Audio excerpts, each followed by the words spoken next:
because open communication is so important. So anybody that shuts you down and doesn't actually listen to you with an open mind, that's going to be a problem in the long run. I don't care how good this is, okay?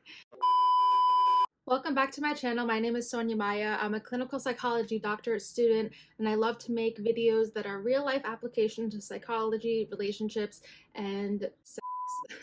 So if you like that kind of content and you think you'll benefit from it, please give this a like and subscribe, maybe turn on those bell notifications, and let's get into the video.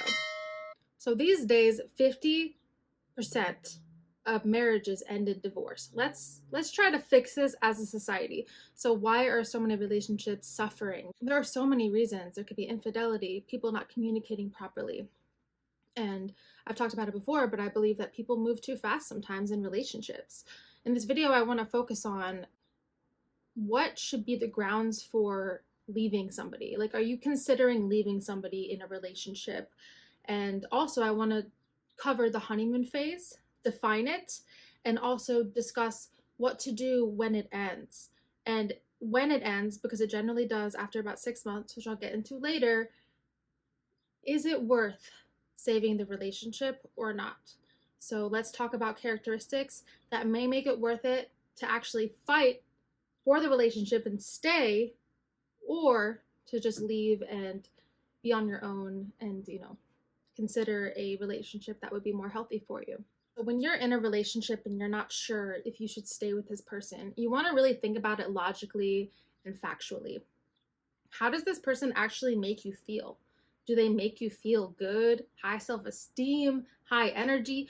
Do you look forward to seeing them? Like, let's say you're about to get off work and you're like, I can't wait to see them. Like, that is good. If there's any kind of like fear or anxiety when you think about your partner, then that's definitely a red flag. You also want to think to yourself, will this end well? Because a lot of people, research actually shows that when people look back at their relationships, that actually did end, they indicated that they had a feeling that it would end. So like most people who actually are in failed relationships have a little bit of like a predictor. Like early in the relationship, they're like, I'm not sure if this is going to actually last, but for some reason they stick to it, which is understandable because, like I've said, hormones get released. You might start dating somebody who you know isn't really good for you, but then you start telling yourself, oh, they could be this, they could be that, they could grow into the person that I want them to be. I can save them. And I've done that before. Let's not do that again. Let's skip that part. It's a waste of time, energy, and emotions. What is the honeymoon phase? This is like this magical time where your partner is this perfect person and you're very much in love. And this time period, there's a lot of like passionate love characterized by intense feelings of attraction, ecstasy. You feel like you're on a drug when you're with this person. And you idolize them. You have strong emotions and you have butterflies in your stomach, heart palpitations, all of that stuff you see in the movies, but it lasts for a certain amount of time. So a typical honeymoon phase is about 6 months. Generally, it is a healthier relationship if the honeymoon phase is longer, but this doesn't mean that if you had a longer one than 6 months that it's a healthy relationship. It does not mean that at all. Let's say the honeymoon phase was less than 6 months. This might actually be an issue.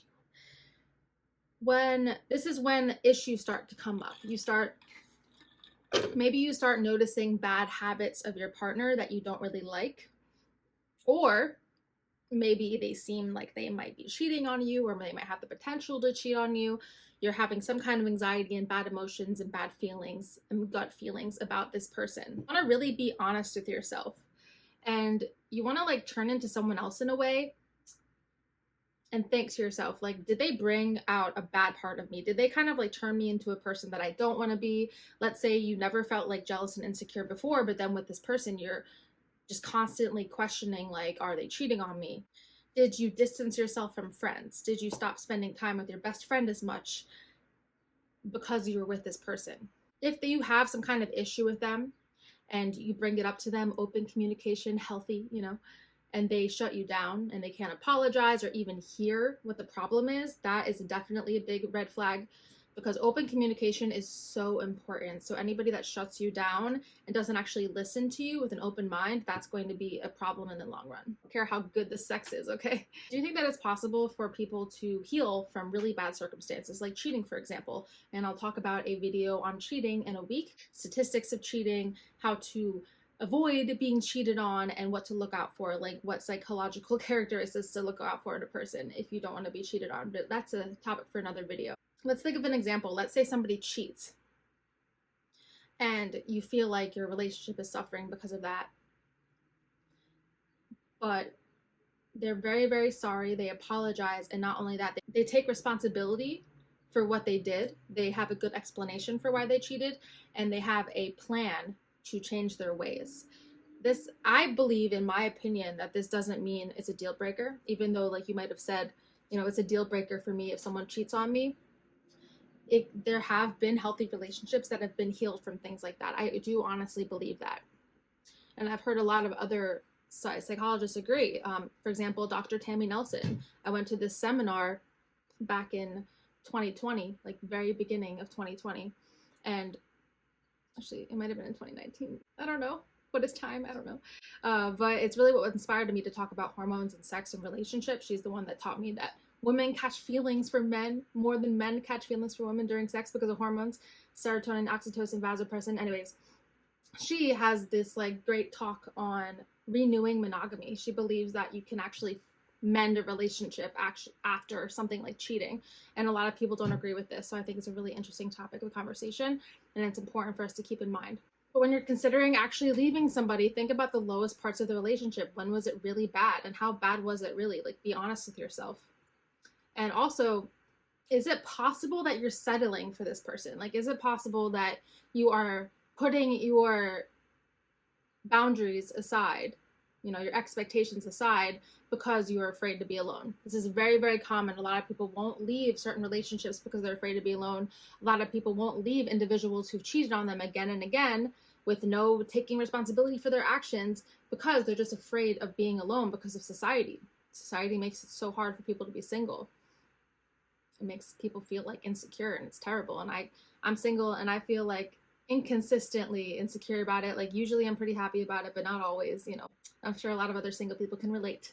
You have to let your defense mechanisms aside. Remember that you don't need somebody. Single pride, baby. Really think about the beginning of the relationship. Like, let's say you're dating somebody and you realize from the beginning, you're like, we don't really want to commit. This doesn't really make sense. But then you start catching feelings for them. This happened to me, like I've said before. You might start making expectations in your head for this person. And let's say that the honeymoon phase was less than 6 months and you already saw red flags, and then they cheated. Instead of rationalizing for their behavior, instead of giving them the benefit of the doubt when they say sorry and give you that long text, all, you know, pretty much to, in my opinion, if they're giving you that long text, it's because they feel guilty and they need to, like, it's for their own ego. It's not for you. You need to, like, step outside of yourself, pretend this is happening to a friend or a family member that you love, and give yourself that advice that you would give to a friend, as hard as it is.